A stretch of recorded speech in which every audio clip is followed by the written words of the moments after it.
Welcome to my first episode of Pickleball and Chill, where we talk about strategies or my thought process in watching film. And let's get on with this. This session, I'm working on my two-hand backhand. Um, but whenever you're practicing or if you're striving to get better in games, it's better to have an intention going into the session. Like if you're working on your aggressive dinks, something specific. The more specific, the better. But that should be like in general focus. Also, let your partner know that you're trying to work on it, so they'll be more forgiving in your shots. So right now, yeah. So right now, I'm experimenting with my two-hand backhand. I feel like I have a solid two-hand backhand, coming from a tennis background. So now just implementing it into pickleball just to be more consistent. Look at that two-hand backhand. And I feel like my two-hand backhand, or when you do a two-hand backhand, especially if you roll it over with topspin, it's so aggressive. And also it's so deceitful too. And you don't know if I'm gonna do a speed up or just dink it back. So let's get on with the point.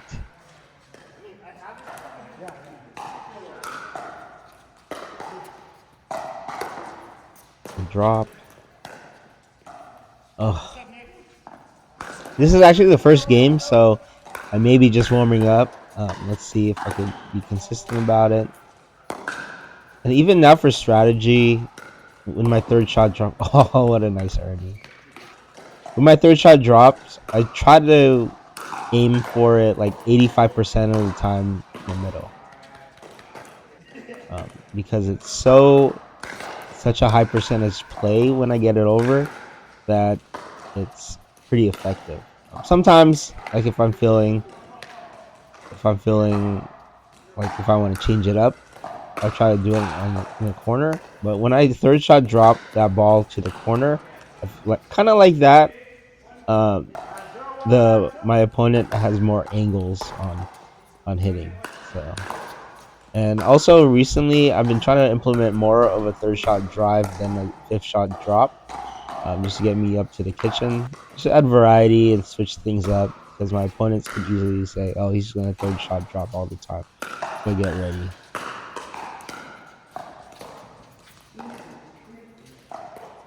I can. Oh, luckily my partner was able to bail me out on that one. That could have ended so badly. So get to the backhand, keep them back, and also recently I changed my game up, as in like if both of us are up at net, I wouldn't want to invite them to the kitchen or concede the kitchen line. So I noticed some players, they once both of them are up at the kitchen, they drop shot it. Although it looks so cool, but I feel like it's not a high percentage play. The higher percentage play is to keep them back as long as possible, challenge them to make those resets.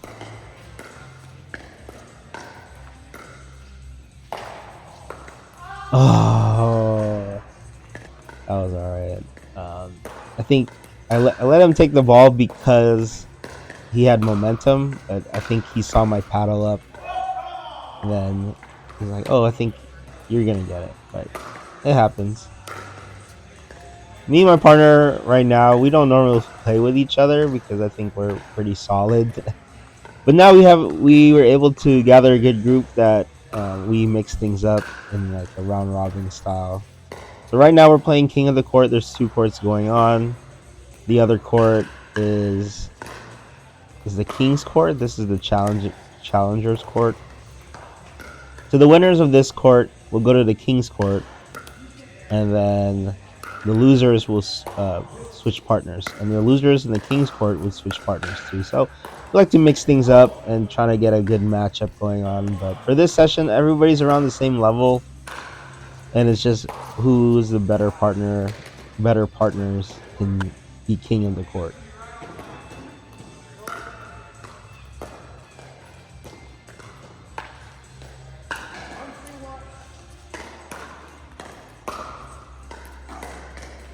Ugh, third shot drops. What's cool about watching film is you can see what you're doing wrong and what you need to fix. There's certain shots that I don't hit anymore because I've seen it. It's such a low percentage shot.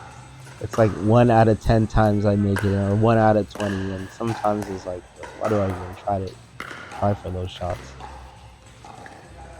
And that's been eye opening. I feel like I'm more analytical and more strategic with my gameplay now since I've been watching film, and it's been really helpful in my game.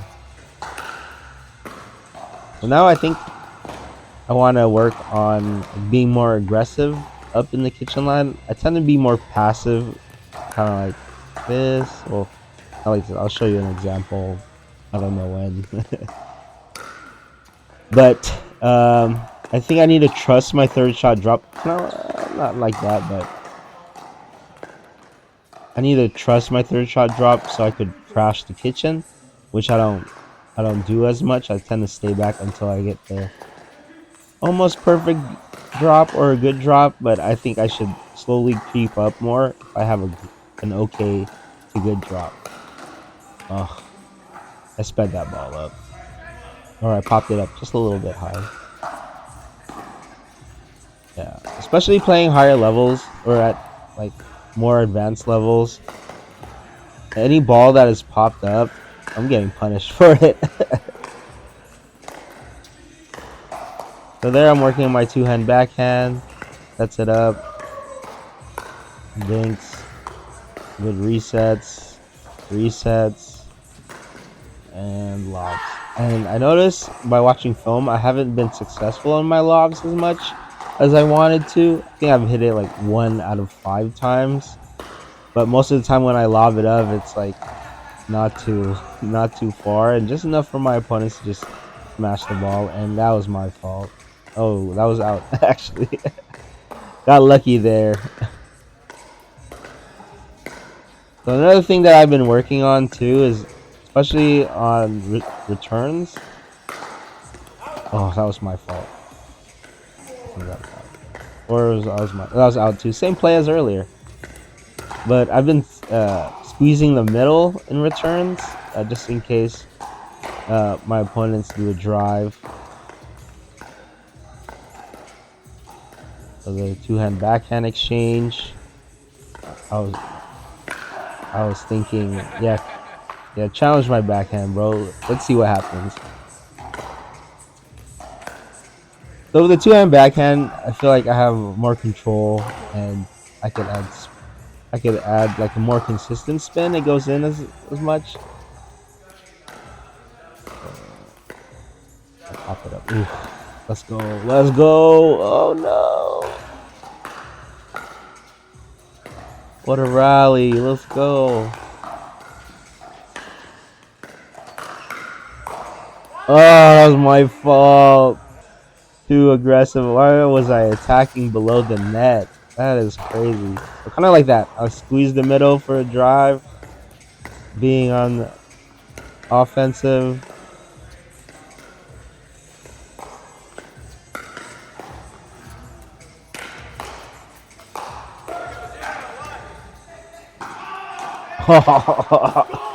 that like dropped to the line. It's crazy.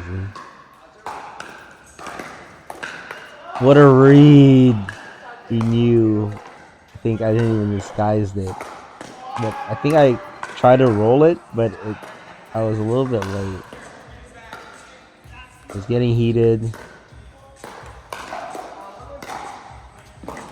And then dropped to the line again. Let's go.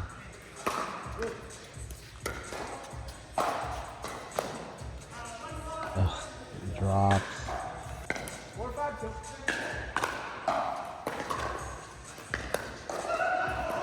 Slowly moving up to the kitchen. Backhand.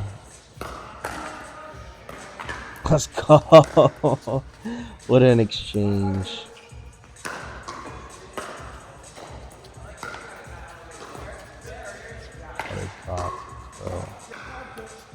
I think we were we were down. We were trying to rally back up.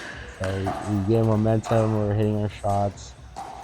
And backhand. Ugh, stupid. Popped it up. And what's cool about rec play, it's your opportunity to make mistakes and try different things and that you've been drilling, but I haven't been really drilling this. Oh,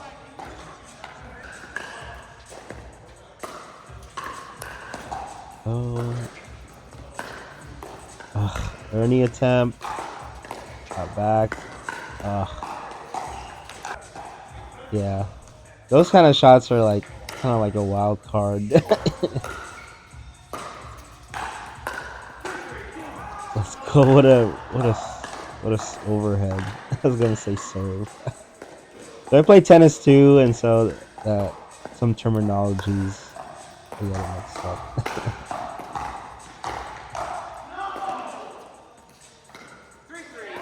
Slow down the game. It's active. Oh, let's speed up. All right, go.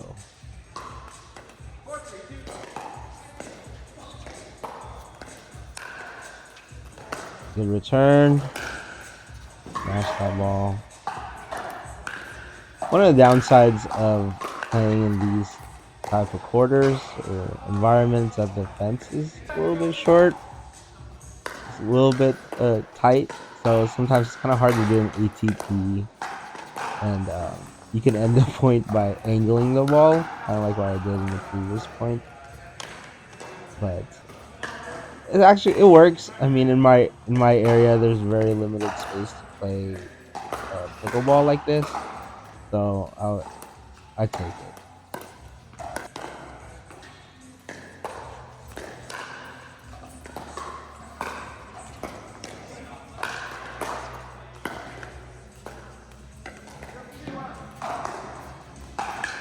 The two-hand backhand exchange. Disgusting. Oh, why did I hit it?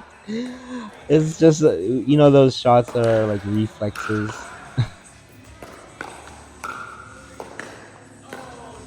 Move them around, hold the point, keep them back, and it's out.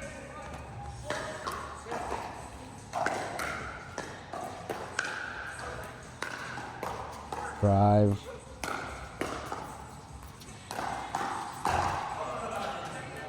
Just out. Go.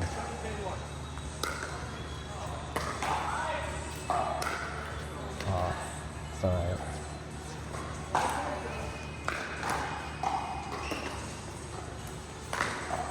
Drive.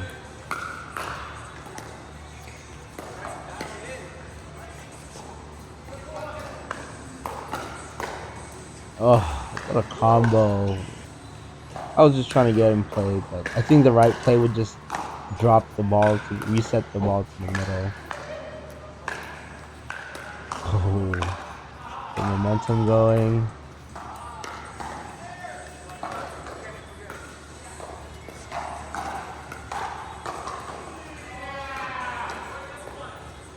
Oh man. Oh.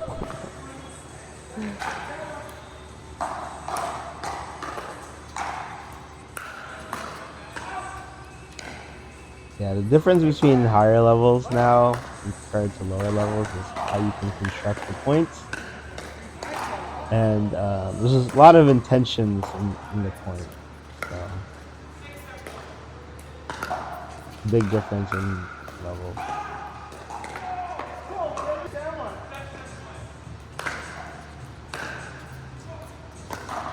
Drop. Oh. I scoot up behind the kitchen line to brace myself for a speed up just in case, especially if it's a high ball or a ball that's attackable. And like kind of like this, I could have moved up, uh, but I kind of knew that I hit a bad drop. So also you as like my partner, you have to recognize if it's a really good drop or not. Uh, and then tap. But I should be more like, if it's an okay to good drop, I should crash the net or put pressure by stepping forward a little bit more, which is a valid feedback. Yeah. I feel like I haven't gotten the ball. I'm getting iced. Wow. I think. Oh, let's go! What a combo.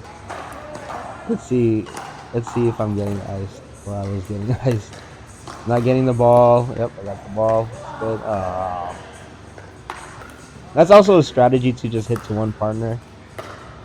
I think I was creating points, so they're not hitting to me as much.